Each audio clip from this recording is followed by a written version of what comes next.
شہزادی ساسان جادو پریشانی کے عالم میں کچھ دیر سوچتی رہی، پھر اس نے منتر پڑھ کر عمر یار کے پیچھے غائب ہو کر میدان میں جانے کے لیے ہاتھ پھیلائے ہی تھے کہ اچانک ایک طرف خاموش کھڑی موم کی گڑیا نے اسے آواز دے کر روک دیا۔ شہزادی صاحبہ رک جائیے، عمر یار باہر میدان میں شہنشاہ افراسیاب کا مقابلہ کرنے گیا ہے۔ شہنشاہ افراسیاب اور عمر یار ایک دوسرے پر جو طلسمی وار کرنے والے ہیں، اگر آپ ان کی زد میں آ گئیں تو ایک لمحے سے بھی کم وقفے میں جل کر خاک ہو جائیں گی۔ موم کی گڑیا نے شہزادی ساسان جادو سے مخاطب ہو کر کہا، او تو پھر میں کیا کروں؟ کیا یہیں پڑی رہوں؟ اپنے باپ اور عمر یار کی موت کا انتظار کروں؟ شہزادی ساسان جادو نے سر جھٹک کر غصیلے لہجے میں کہا۔ ان دونوں کو کچھ بھی نہیں ہوگا شہزادی صاحبہ، موم کی گڑیا نے کہا۔ کیا مطلب کیوں کچھ نہیں ہوگا؟ شہزادی ساسان جادو نے چونک کر کہا۔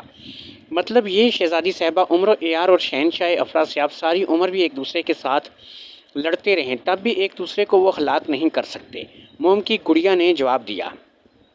یہ تم کیسے کہہ سکتی ہو؟ شہزادی ساسان جادو نے حیران ہو کر پوچھا۔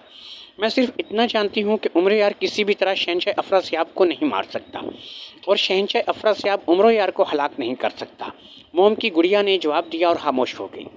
او تم یہ سب جانتی ہو تو پھر یقیناً یہ بھی جانتی ہوگی کہ اس سارے مسئلے کا حل کیا نکلے گا۔ میرے باپ نے تو عمر یار کو مارنے کی قسم کھائی ہوئی ہے، اس کا کیا ہوگا؟ شہزادی ساسان جادو نے پریشانی کے عالم میں کہا۔ اس قسم کو پورا کرنے کے لیے آپ کو قربانی دینا ہوگی شہزادی صاحبہ، موم کی گڑیا نے کہا۔ قربانی؟ کیا مطلب؟ کیسی قربانی؟ شہزادی ساسان جادو نے جلدی سے پوچھا۔ اس کے چہرے پر تفکر کے سائے لہرا رہے تھے۔ شہزادی صاحبہ، شہنشاہ افراسیاب نے سامری جادوگر کی روح سے وعدہ اور فریاد کر کے اپنے آپ کو بری طرح پھنسا لیا ہے۔ وہ نہیں جانتے کہ عمر یار کی موت کسی جادوگر کے ہاتھ سے نہیں ہوگی۔ عمر یار جب بھی مرے گا ایک حادثاتی موت مرے گا، مگر کب مرے گا اس کے بارے میں کچھ نہیں بتا سکتی، نہ ہی مجھے معلوم ہے۔ اسی طرح شہنشاہ افراسیاب کو بھی عمر یار ہلاک نہیں کر سکتا۔ بہرحال شہنشاہ افراسیاب نے اس بار ایک بہت بڑی غلطی کی ہے جس کا خمیازہ بہرحال انہیں بھگتنا ہوگا۔ آپ عمر یار کو بچانے کے لیے آئی تھیں اور آپ نے فیصلہ کیا تھا کہ آپ شہنشاہ افراسیاب سے عمر یار کو بچا کر اس کے ساتھ مل کر پتال میں موجود سامری کے معبد میں جائیں گی اور وہاں سے سرخ شیطانی کھوپڑی حاصل کر کے شہنشاہ افراسیاب کو دے دیں گی۔ آپ شاید بھول گئی ہیں کہ شہنشاہ افراسیاب نے عمر یار کو ہلاک کرنے کی قسم کھائی تھی، سرخ شیطانی کھوپڑی حاصل کرنے کے لیے نہیں۔ آپ اگر عمر یار کو پتال میں لے جا کر کسی طرح سرخ شیطانی کھوپڑی حاصل کر بھی لیتی تو شہنشاہ افراسیاب کی قسم پھر بھی پوری نہ ہوتی، چاہے وہ 1,00,000 نقلی عمر یاروں کو ہلاک کر ڈالتا۔ دوسرے، عمر یار آپ کا ساتھ دینے کے لیے صرف اس کھوپڑی تک پہنچنے کے لیے تیار ہوا تھا کہ وہ سرخ شیطانی کھوپڑی کو ہمیشہ ہمیشہ کے لیے فنا کر دے گا۔ شہنشاہ افراسیاب کو عمر یار اپنا قیدی بنانے کا ارادہ رکھتا ہے۔ وہ شہنشاہ افراسیاب کو اپنی زنبیل میں قید کر کے آپ کے ساتھ پتال جانا چاہتا ہے تاکہ سرخ شیطانی کھوپڑی کو فنا کر دے۔ اس سے نہ صرف شہنشاہ افراسیاب کا خاتمہ ہو جائے گا بلکہ آپ بھی ہمیشہ ہمیشہ کے لیے سامری جادوگر کی روح کے عطا کی زد میں آ جائیں گی، موم کی گڑیا کہتی چلی گئی۔ او، اس کا مطلب ہے کہ عمر یار کے ارادے انتہائی خطرناک ہیں، شہزادی ساسان جادو نے غصیلے لہجے میں کہا۔ ہاں، عمر یار بے حد چالاک اور کائیں انسان ہے شہزادی صاحبہ، وہ اپنے ساتھ ساتھ سردار امیر حمزہ اور ان کے لشکر کا مفاد بھی سوچتا ہے، موم کی گڑیا نے جواب دیا۔ اس کا مطلب ہے میں خواہ مخواہ اس بدبخت کی اس قدر امداد کر رہی تھی جو صرف اور صرف اپنا مفاد سوچتا ہے۔ اس سے تو ظاہر ہوتا ہے کہ میں کچھ بھی کر لوں وہ میرا کبھی بھی نہیں بنے گا اور کبھی بھی مجھ سے شادی نہیں کرے گا، شہزادی ساسان جادو نے ہونٹ چباتے ہوئے کہا۔ ہاں شہزادی صاحبہ، عمر یار کبھی بھی کسی بھی حال میں آپ سے شادی نہیں کر سکتا کیونکہ آپ دونوں کے ستارے مختلف ہیں۔ اگر آپ کی کسی طرح عمر یار سے شادی ہو بھی جائے تو شادی والے دن یا تو آپ ہلاک ہو جائیں گی یا پھر عمر یار ہلاک ہو جائے گا، موم کی گڑیا نے کہا۔ تو شہزادی ساسان جادو یہ نئی بات سن کر اور زیادہ پریشان ہو گئی۔ اس کا مطلب ہے میں اتنا عرصہ ایک سائے کے پیچھے بھاگتی رہی ہوں، اس عمر یار کے پیچھے جو میرا نہ ہے اور نہ ہی ہو سکتا ہے۔ اس کے لیے میں نے اپنے ماں باپ کو ناراض کیا، اپنی نانی اماں کو پریشان کیا اور اب اپنے باپ کے ساتھ غداری پر اتر آئی۔ میں نے کیا کر دیا؟ کیوں کر دیا؟ اب کیا ہوگا؟ موم کی گڑیا، تم نے یہ سب باتیں بتا کر میرا دل دہلا دیا ہے، اب میں کیا کروں؟ شہزادی ساسان جادو نے خوف اور پریشانی سے تھر تھر کانپتے ہوئے کہا۔ اب اس مسئلے کا ایک ہی حال ہے شہزادی صاحبہ، موم کی گڑیا نے کہا۔ وہ کیا؟ جلدی بتاؤ، شہزادی ساسان جادو نے پوچھا۔ قربانی: آپ کو اب اپنے باپ شہنشاہ افراسیاب کو بچانے کے لیے اپنی زندگی کی قربانی دینا ہوگی۔ آپ کی قربانی سے ہی شہنشاہ افراسیاب کی زندگی اور تخت و تاج بچ سکتا ہے۔ موم کی گڑیا نے جواب دیا، میں اپنے باپ کے لیے ہر قسم کی قربانی دینے کے لیے تیار ہوں موم کی گڑیا۔ مجھے بتاؤ مجھے کیا کرنا ہوگا؟ کیا اپنے ہاتھوں میں اپنا گلا کاٹ لوں؟ شہزادی سسان جادو نے جذباتی لہجے میں کہا۔ نہیں، مرنے کا نام ہی قربانی نہیں ہوتا شہزادی صاحبہ۔ شہنشاہ افراسیاب نے جو قسمیں کھائی ہیں اور سامری جادوگر کو ناراض کیا ہے، اس کے لیے آپ کو ہمیشہ کے لیے سامری جادوگر کے مبد میں جانا ہوگا اور ہمیشہ وہیں پر رہنا ہوگا۔ آپ جب تک زندہ رہیں گی آپ سامری کے مبد سے باہر نہ آ سکیں گی اور کبھی بھی اپنے ماں باپ سے نہ مل سکیں گی۔ اگر آپ سامری جادوگر کے مبد میں جا کر سامری جادوگر کے بت کے سامنے یہ اقرار کر لیں تو سامری جادوگر کی روح نہ صرف شہنشاہ افراسیاب کو معاف کر دے گی بلکہ اس کی ساری قسمیں بھی ختم کر دے گی اور اس کا تخت و تاج بھی اسے واپس دے دیا جائے گا۔ موم کی گڑیا نے تفصیل بتاتے ہوئے کہا، اور عمرو یار اس کا کیا ہوگا؟ شہزادی سسان جادو نے ہکلا کر کہا۔ موم کی گڑیا کی باتیں سن کر اس کا رنگ ہلدی کی طرح زرد ہو چکا تھا اور آنکھوں کی چمک بجھ سی گئی تھی۔ عمرو یار کو آپ کو بھولنا ہوگا شہزادی صاحبہ، اس کا خیال تک آپ کو اپنے دل و دماغ سے نکالنا ہوگا، موم کی گڑیا نے کہا تو شہزادی سسان جادو کی آنکھوں میں آنسو آ گئے۔ کیا اس کے علاوہ اور کوئی حل نہیں ہے؟ شہزادی سسان جادو نے بجھے بجھے سے لہجے میں کہا۔ نہیں، بالکل نہیں، شہنشاہ افراسیاب کو بچانے کے لیے اس کے سوا اور کوئی راستہ نہیں ہے، موم کی گڑیا نے کہا تو شہزادی سسان جادوگر کا چہرہ تاریک ہو گیا۔ مگر اس کے لیے میں سامری جادوگر کے مبد تک کیسے جا سکتی ہوں؟ پتال میں سامری جادوگر کا مبد کہاں ہے؟ اس کا راستہ کہاں سے جاتا ہے؟ اس کے بارے میں کچھ نہیں جانتی، شہزادی سسان جادو نے لرزتے ہوئے کہا۔ آپ کے جادوئی تھیلے میں سیاہ نگینے والی ایک انگوٹھی ہے، آپ اسے نکال کر دائیں ہاتھ کی کسی انگلی میں پہن لیں اور آنکھیں بند کر کے اسے حکم دیں کہ وہ آپ کو سامری جادوگر کے مبد میں پہنچا دے، آپ اسی وقت وہاں پہنچ جائیں گی، موم کی گڑیا نے ہر قسم کی جذبات سے آری لہجے میں جواب دیتے ہوئے کہا۔ شہزادی سسان جادو چند لمحے پریشانی کے عالم میں سوچتی رہی اور پھر ہونٹ کاٹتی رہی، پھر اس نے جادو تھیلے میں ہاتھ ڈال کر سیاہ نگینے والی انگوٹھی نکال لی۔ جب عمرو یار میرا نہیں ہو سکتا، سامری جادوگر کی سرخ شیطانی کھوپڑی حاصل کر کے میں اپنے باپ کی کوئی مدد نہیں کر سکتی اور کسی اور طریقے سے میرے باپ کی زندگی نہیں بچ سکتی تو پھر میرا کیا فائدہ؟ میرا باپ مجھے غدار کہہ چکا ہے، اس نے میری نانی ماں کو سیاہ کنویں میں پھینک دیا ہے اور ساری جادو نگری تباہ و برباد کر دی ہے، تب میں اکیلی رہ کر کیا کروں گی؟ میری زندگی کا کیا فائدہ؟ ٹھیک ہے موم کی گڑیا، میں تمہارے مشورے پر ہی عمل کروں گی، میں ہمیشہ کے لیے سامری جادوگر کے مبد میں چلی جاؤں گی اور سامری جادوگر کی روح کی کنیز بن کر ہمیشہ وہی رہوں گی۔ میں نے فیصلہ کر لیا ہے موم کی گڑیا، میں نے فیصلہ کر لیا ہے، شہزادی سسان جادو نے کہا۔ یہ کہتے ہوئے اس کی آنکھوں سے آنسو نکل رہے تھے۔ آپ کے لیے یہی بہتر فیصلہ ہے شہزادی صاحبہ، موم کی گڑیا نے کہا۔ عمرو یار نہ میرا ہے اور نہ میرا بن سکتا ہے، مگر اس کے باوجود میں اسے بے حد پسند کرتی ہوں۔ اپنے باپ کو عزت اور مرتبہ دینے کے ساتھ اس کی جان بچانے کے لیے میں ہمیشہ کے لیے سامری جادوگر کے مبد میں جا رہی ہوں اور اب جاتے جاتے میں عمرو یار کو بھی فائدہ پہنچانا چاہتی ہوں۔ موم کی گڑیا، میرے جادوئی تھیلے میں ایک خزانہ ہے، وہ خزانہ میں اس غار میں رکھ دوں گی، تم میرے جانے کے بعد عمرو یار کو اس خزانے اور میرے بارے میں ساری باتیں بتا دینا۔ شہزادی سسان جادو نے بڑے افسردہ لہجے میں کہا اور پھر اس نے واقعی اپنے جادوئی تھیلے سے ایک بہت بڑا خزانہ نکال کر وہاں ڈھیر کر دیا۔ شہزادی سسان جادو نے حسرت بھری نظروں سے خزانے اور غار کو دیکھا اور سیاہ نگینے والی انگوٹھی اپنی انگلی میں پہن کر آنکھیں بند کر لیں۔ سیاہ نگینے والی انگوٹھی، مجھے سامری جادوگر کے مبد میں پہنچا دو، شہزادی سسان جادو نے آنکھیں بند کرتے ہوئے کہا۔ اس نے ابھی اتنا کہا ہی تھا کہ اچانک اس کا وجود دھوئیں میں تبدیل ہو گیا اور دھواں لکیر کی صورت اختیار کر گیا۔ اسی لمحے زمین پھٹی اور اس میں سے ایک شگاف بن گیا۔ سویا دھوئیں کی لکیر حرکت میں آئی اور اس شگاف میں اترتی چلی گئی۔ جیسے ہی سارا دھواں شگاف میں اترا، زمین کا شگاف برابر ہوتا چلا گیا۔ جیسے ہی شہزادی سسان جادو دھواں بن کر زمین میں سمائی، وہاں موجود موم کی گڑیا نے شہزادی سسان جادو کا روپ دھار لیا۔ یہ وہ روپ تھا جو شہزادی سسان جادو نے عمرو یار کو دھوکہ دینے کے لیے اختیار کیا تھا، یعنی پہاڑی شہزادی تاباشا کا روپ۔ دونوں تلواریں آپس میں ٹکرائیں اور فضا میں تلواروں کی چھنکار سی گونج اٹھی۔ شہنشاہ افراسیاب انتہائی مہارت سے تلوار چلا رہا تھا اور عمرو یار بھی شمشیر زنی میں خاصی مہارت رکھتا تھا۔ وہ نہ صرف شہنشاہ افراسیاب کے حملوں سے خود کو بچا رہا تھا بلکہ پینترے بدل بدل کر اس پر حملے بھی کر رہا تھا۔ تم مجھے نہیں مار سکتے عمرو یار، کبھی بھی نہیں، شہنشاہ افراسیاب نے مسلسل تلوار چلاتے ہوئے عمرو یار سے مخاطب ہو کر کہا۔ اور تم بھی اس خوش فہمی میں نہ رہنا شہنشاہ افراسیاب کہ اگر مجھے تمہارے ہاتھوں مرنا ہوتا تو میں کب کا مر چکا ہوتا۔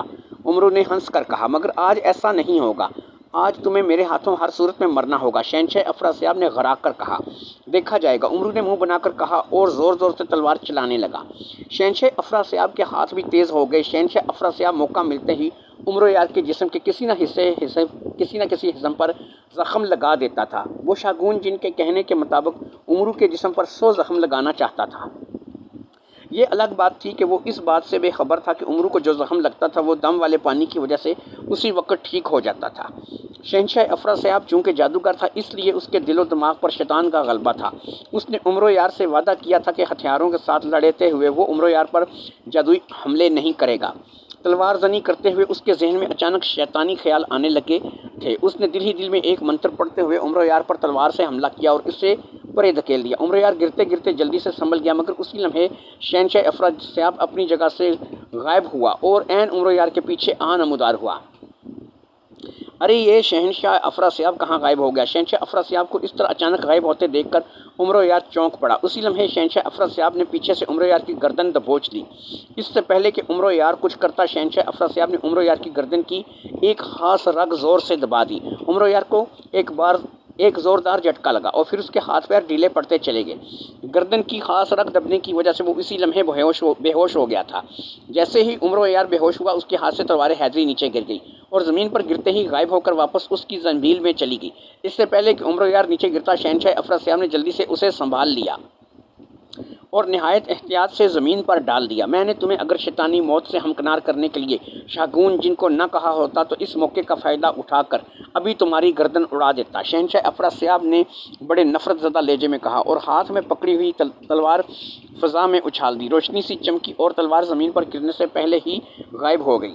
آقا میں آ گیا ہوں! اچانک شہنشاہ افراسیاب کو شاگون جن کی چیختی ہوئی آواز سنائی دی۔ شہنشاہ افراسیاب نے چونک کر دیکھا تو شاگون جن طوطے کے روپ میں اڑتا ہوا تیزی سے نیچے آ رہا تھا، جس نے پنجوں میں ایک بڑی مگر بے حد پرانے زمانے کی لالٹین پکڑ رکھی تھی۔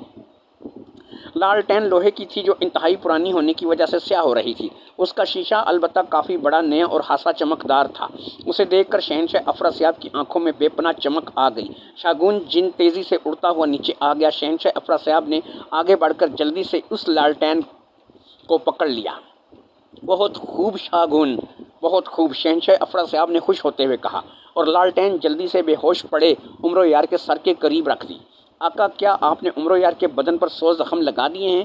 شاگون جن نے شہنشاہ افراسیاب کے کاندھے پر آ کر بیٹھتے ہوئے پوچھا۔ ہاں، میں نے گن کر اس کے جسم پر 100 زخم لگائے ہیں۔ اب عمرو یار کو اس لالٹین میں قید ہونے اور شیطانی موت سے دنیا کی کوئی طاقت نہیں روک سکتی، شہنشاہ افراسیاب نے انتہائی مغرورانہ لہجے میں کہا۔ اس نے منتر پڑھ کر لالٹین کے شیشے پر پھونک مار دی اور پھر وہ عمرو یار کے سرہانے آ کر بیٹھ گیا۔ اس نے دایاں ہاتھ عمرو یار کی پیشانی پر رکھا اور بایاں ہاتھ لالٹین کے شیشے سے لگا دیا اور آنکھیں بند کر کے کوئی منتر پڑھنے لگا۔ شہنشاہ افراسیاب منتر پڑھ رہا تھا، عمرو یار کا رنگ سرخ ہوتا چلا جا رہا تھا۔ پھر یکلخت ایک دھماکہ سا ہوا اور عمرو یار کا وجود سرخ دھوئیں میں تبدیل ہو گیا۔ عمرو یار کا جسم جیسے ہی دھواں بنا، شاگون جن جلدی سے اوپر اڑ گیا۔ سرخ دھواں ایک لمحے کے لیے غائب ہوا، پھر دوسرے ہی لمحے خالی لالٹین جیسے ہی وہ سرخ دھواں نظر آنے لگا، اسی لمحے شہنشاہ افراسیاب نے اپنی آنکھیں کھول دی۔ اس کی آنکھیں جیسے ہی کھلی، لالٹین میں موجود سرخ دھوئیں میں تیز روشنی چمکی اور دھوئیں کی جگہ اچانک لالٹین میں ننھا سا عمرو یار دکھائی دینے لگا۔ عمرو یار لالٹین کے گول شیشے میں یوں پیروں پر کھڑا نظر آ رہا تھا جیسے لالٹین میں عمرو یار کی شکل کی کوئی مورتی ہو۔ اس کی آنکھیں بند تھیں۔ شہنشاہ افراسیاب نے عمرو یار کو لالٹین میں قید ہوتے دیکھا تو اس کی آنکھیں خوشی سے چمکنے لگی۔ میں کامیاب ہو گیا ہوں! میں نے عمرو یار کو سیاہ لالٹین میں قید کر دیا ہے! میں کامیاب ہو گیا ہوں! شاگون جن شہنشاہ افراسیاب نے لالٹین کا کنڈا پکڑ کر لالٹین کو اٹھاتے ہوئے خوشی کے مارے چیختے ہوئے کہا۔ ہاں آقا، آپ کامیاب ہو گئے ہیں! عمرو یار کو آپ نے سیاہ لالٹین میں قید کر دیا ہے۔ اب زیادہ دیر نہ کریں، کالا منتر پڑھ کر جلدی سے زمین پر سیاہ آگ پیدا کریں اور اس لالٹین کو اس آگ میں رکھ دیں تاکہ سیاہ شیطانی بدروہیں اس لالٹین سے نکل کر سیاہ کنویں میں لے جا کر ہمیشہ کے لیے عمرو یار کو فنا کر دیں۔ طوطا بنے ہوئے شاگون جن نے جلدی سے کہا۔ یہاں نہیں، میں سیاہ آگ غار میں جا کر جلاؤں گا شہزادی ساسان جادو کے سامنے۔ عمر یار کو میں ہولناک موت اپنی غدار بیٹی کے سامنے دوں گا۔ آؤ میرے ساتھ چلو، شہنشاہ افراسیاب نے فاہرانہ لہجے میں کہا۔ شاگون جن نے اس کی بات کو کوئی جواب نہ دیا اور ایک بار پھر شہنشاہ افراسیاب کے کندھے پر آ کر بیٹھ گیا۔ شہنشاہ افراسیاب نے جلدی سے منتر پڑھا اور وہاں سے غائب ہو کر اس غار میں جا کر نمودار ہوا جہاں اس نے ہڈیوں والے جادوئی پنجرے میں شہزادی ساسان جادو کو قید کیا تھا۔ غار میں پر اسرار خاموشی چھائی ہوئی تھی۔ موم کی گڑیا جو پہاڑی شہزادی کا لمبوترا تاج سر پر رکھے ہوئے تھی، اپنی جگہ بے حس و حرکت کھڑی تھی۔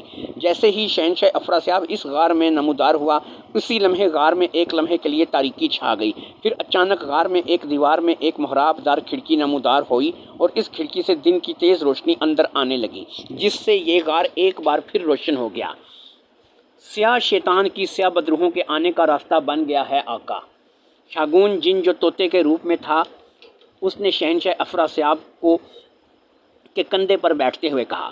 اسی لمحے لالٹین میں موجود عمر یار کی آنکھیں کھل گئیں۔ خود کو ننھا سا اور شیشے کے جار میں دیکھ کر وہ بکھلا اٹھا اور شیشے پر زور زور سے ہاتھ مارنے لگا۔